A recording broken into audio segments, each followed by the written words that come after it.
vedare tinokuchingamidzai zvekare kune chimwe chirongwa pano pazim Facebook Secrets and Confessions. Tadzoka zvekare nemamwe mamessages. Regedzai tibva tapinda mumamessages edu atadzoka takakubatirai. Message yedu yekutanga yakamira sekudai so. Hanzi makadi zvenyu mukomanashi, ndinokumbirawo kuti munge muchindiposterawo nyaya yangu makavikawo chitupa changu. Yangu confession mukomanashi yakamira sekudai so. I am a young woman who is aged 25 years old. Me and my mom and 4 of my siblings, we are staying here Kunokuku, Canada. So in our family, my mom had 5 kids, including me, but we all share different fathers. The story about my mom, I can say, Kuti, each and every man that she has had a child with, that man was more like an opportunity to her. Baba vangu mkomanashi, he was the first man that my mom was with, but she always regret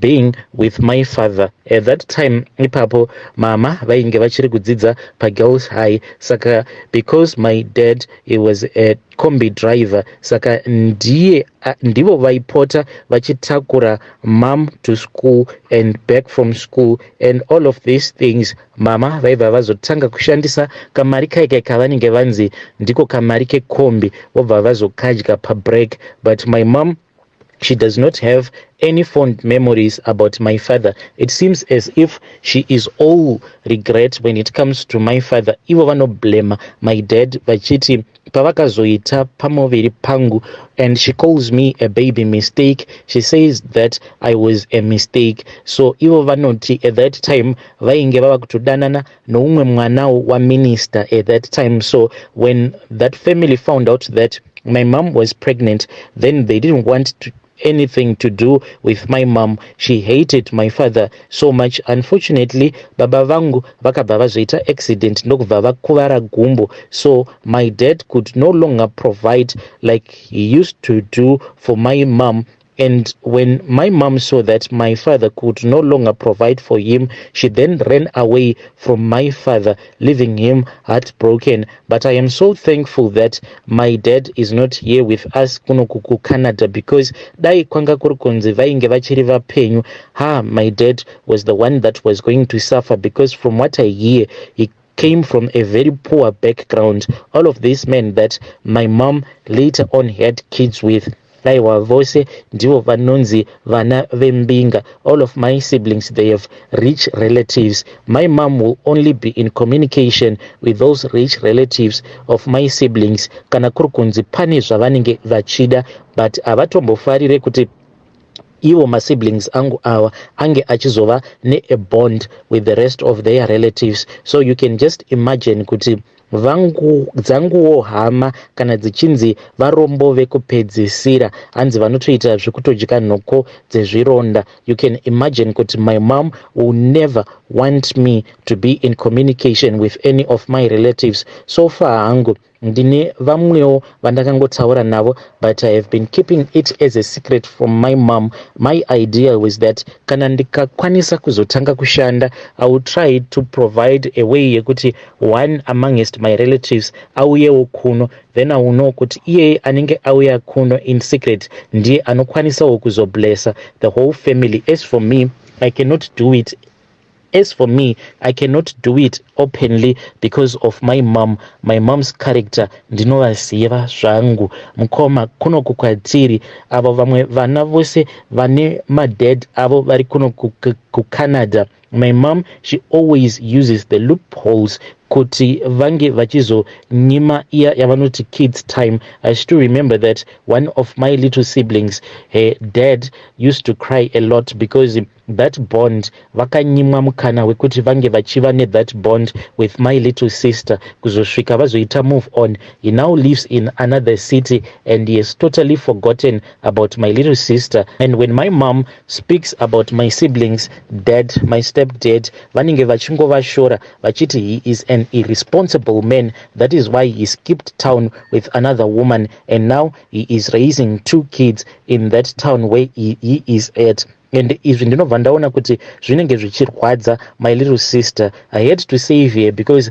akazotanga kuita problem yekuti she would lock her she would lock herself up in the bedroom. Achingoti, I am studying. So mukoma, when I went into her bedroom one day, that was when I saw that close to her bed there were drops of blood. I confronted her about this issue and she just said it was nothing. Akangoita brush it off. But with time, what I found out was that ainge develop that habit yekuti aitora tuma razor blades, then on her wrist aibva azotanga kuzvicheka, ropa riya parinenge richibuda.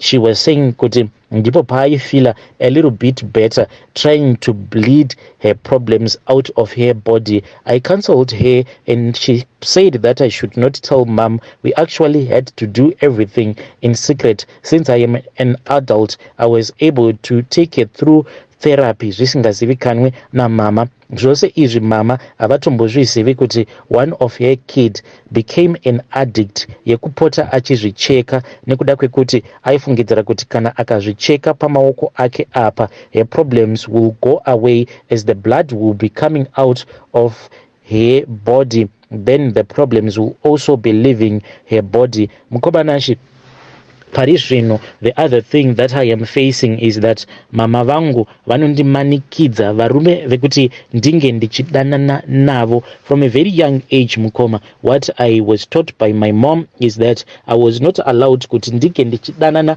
nevakomana vezera rangu. That was like a no. My mom, when it comes to relationships, she is always an open person. Even now idzi dzekuita bonde vakatondikurudzira kuti nditange kuexperimenta nemukomana wandainge ndichidanana naye at a very young age, vachiti izvi zvinokwanisa kuzondibatsira later on in the future. Hanzi hakuna murume asingadi mukadzi ane experience panhau dzebonde. So I started doing this from a very young age, but now mukomanashi, the way that mama vangu yavanondicontrola nayo zvinondirwadza.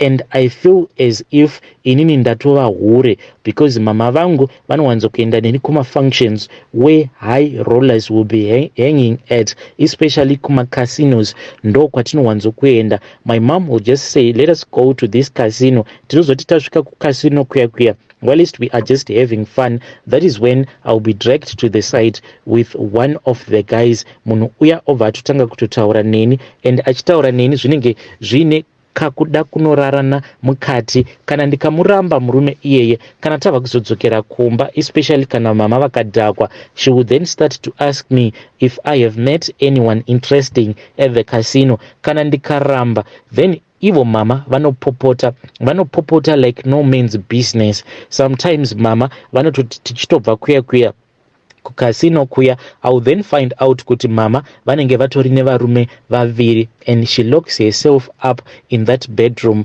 Our home, mukoma, I can say kuti it is just a broken home. Mama vangu havatombonyari kuti vange vachichemedzwa nemurume, even maskati vachitoziva kuti we are all at home, vanenge vakavharirana nemurume wavanenge vainaye vachitochema zvezve zvekuridza mere. And my mom, she is mature, but zvinhu zvavari kuita zvinondirwadza mukoma. It pains me to the core. I do not want to end up like my mom. Please assist me with advice. As for now, kuti ndinge ndichita move out, I do not have the financial capability to do so. There is still something that I am finishing up at school. Once I am done, maybe God will bless me with a better opportunity. Please advise me. Kana mukapostawo nyaya yangu ndiziviseiwo ndikwanise kuzoteverera in the comment section. Hey, vidare ndo message iyo yandakatumidzirwa ichibva kune mwanasikana uyo. Zvakangoma hazvo vedwe. Hanzi mumhuri medu takazvarwa tiri 5, umwe nomwe ana baba vake. Hanzi with each and every baby, uyo mwana akazvarwa namama vangu kutangira pandiri. Umwe nomwe baba vake vane chikamu chavakatoitawo mulife yaamai vangu.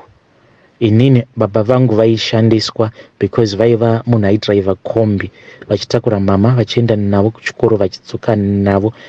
Hey, zvakangoma hazvo veduwe.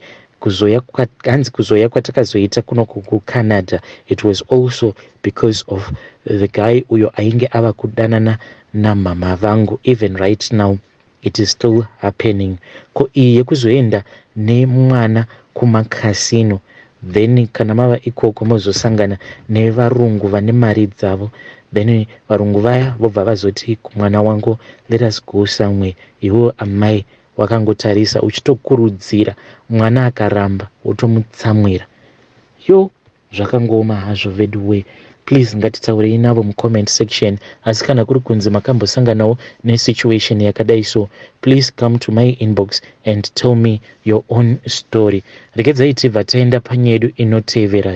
Zvakangoma hazvo veduwe. Hanzi makadii zvenyu mukomanashi. Ndinokumbirawo kuti munge muchindiposterawo nyaya yangu makavikawo chitupa changu. Inini mukomanashi ndiri murume ane makore 28 ekuberekwa. Mudzimai wangu iye ndakangomusiya negore ane makore 27 years ekuberekwa. Zvakaitika mukomanashi ndezvekuti inini nemudzimai wangu patakawanana, vana vedu vekutanga vainge vari matwins. So mwana wedu uyu mutwini wacho watasara tiinaye iye ane 5 years. Umwe wacho mukoma takamuchekeresa. This was last year patakachekeresa mwana uyu. But chava kundirwadza uye chinogara chichingondirwadza ndechekuti mudzimai wangu mukoma haasisina kana happiness in her life. Munhu wekuti ava kungogara achingochema zvekare nekungorwara nedepression. Depression iyi yava kutokonzeresa kuti iye ange achiva munhu anongogara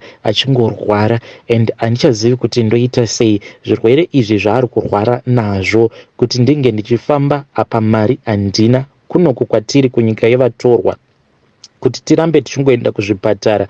Tiri kuunzwa kunzi kunodiwa vanhu vane mapepa, ende kuti arambe achingoonekwa nemaspecialist because hanzi high blood pressure yake inokwanisa kuzotopisa ma-internal organs ake. Saka mari yacho iyoyo handina. Mukoma pandakachekeresa inini ndaita zvekufamba ndichitengesa mitsvairo, zvekare ndichitengesa, munoona kune mabuckets aya anenge aine ma-elements mukati, ndo rainge riri basa rangu iroro. Ndaikwanisa kuswera zvangu ndakamira mutown pamarobots ndichitengesa mabuckets iwawo, kana kuti ndofamba zvangu kumayadhi ndichitengesa mitsvairo. Zvino nekufamba kwenguva mukoma pane umwe mudhara wandakazotengesera. Mudhara uyu ndewe kuGhana, saka ainge ari customer yangu. Asi chaindinetsa mukoma ndechekuti yes, I know kuti vanhu vanotenga mitsvairo, but hakuna munhu angatenga mutsvairo on a weekly basis. And iye ndaitomuzivira maorders ake kuti pandinopfuura neikoko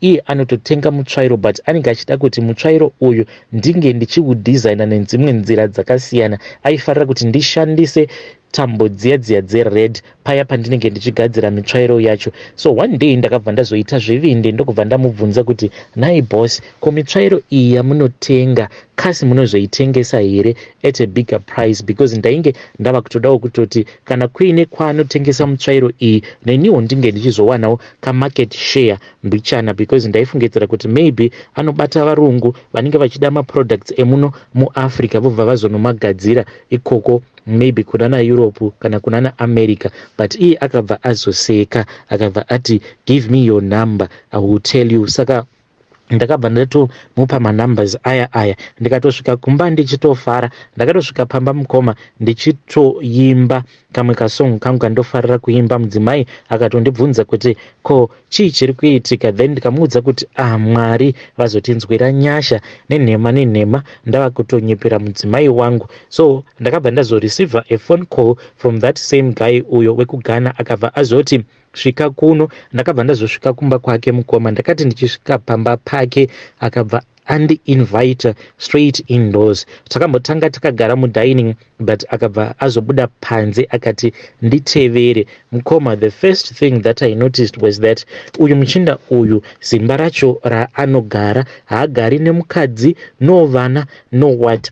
Pose apa ndaitongofungidzira kuti maybe this guy is a family man, since pose pandaidarika neikoko ndaiwanzo kusangana naye mustreet, tobva tatotengeserana mustreet. Saka nekukura kwakaita zimba rake ndaingozvikudza kuti maybe this guy is a family man. ndakavhunduka mukomana kuti zimba rose rakadai mansion munhu sure anogara ari oga, but ndakabva ndangoti unofanira kudzidzira kuita mind your own business. Takabva tatenderera ndikabva ndaona kuti kuseri mukoma kwainge kuine cottage yainge irimo, but what I didn't like about that cottage is mukavharanda ndakaona kuti mainge muine mukadzi ainge akasungiririrwamo muvheranda imomo, uye ainge atori nepamuviri nhumbu yacho ichitorakidza kuti yainge yakura. Mukadzi wacho ndakabva ndavhunduka because akatotaura nerurimi rwekwavo ikoko, and iye akabva atomupindura rafu. Mukadzi uyu airakidza kuti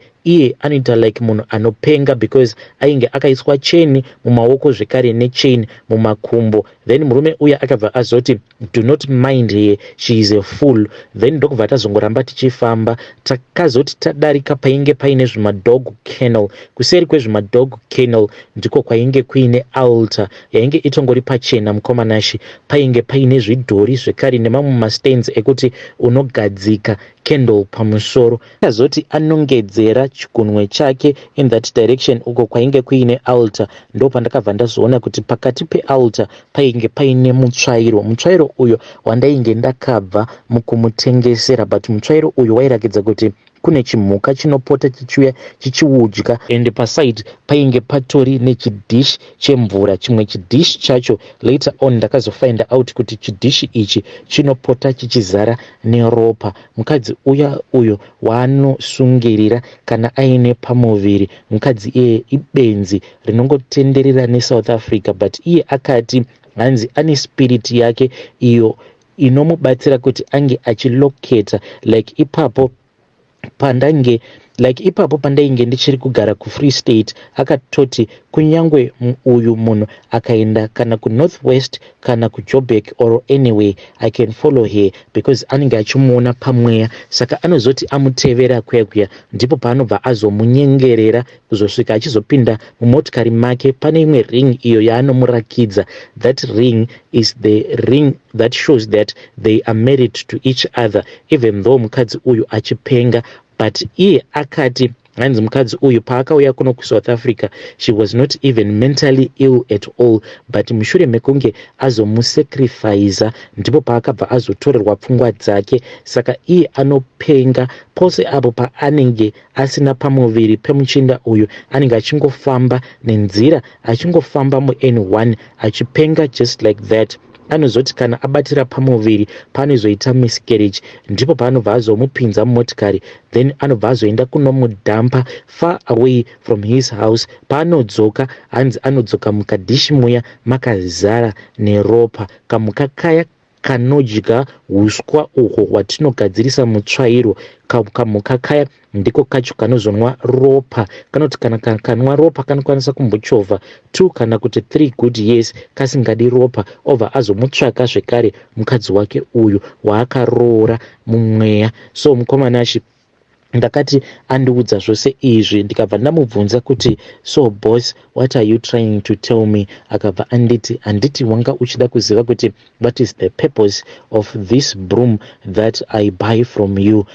Mukoma ndikabva ndati zvino nhai boss hamukwanisewo kundipa mari yenyu here? Akabva aseka akabva ati you want the money? Ndikabva ndati hongu. Akabva ati it is fine, ndichataura nevamwe vangu. Unokwanisa here kuzoita zvinhu zvaka? Akabva azoti unokwanisa here kuzoita mhiko dzakadai? Ndikati ndinokwanisa, but ndichatanga ndaenda ndikabva ndati hongu ndinokwanisa kudziita, asi ndichatanga ndataura nemudzimai wangu. Akabva aseka akati you are a weakling, you are a weak man.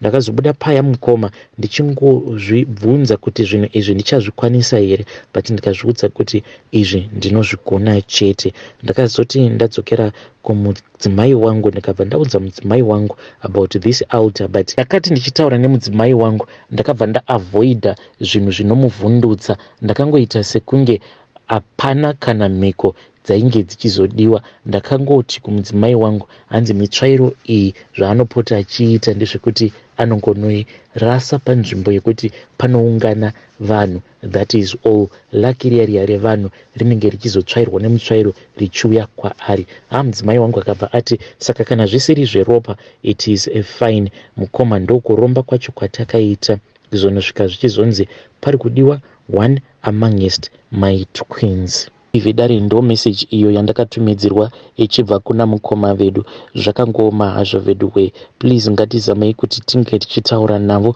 mukoma vedu ava mucomment section. Just imagine, hanzi ndakasacrifice one amongst my twins.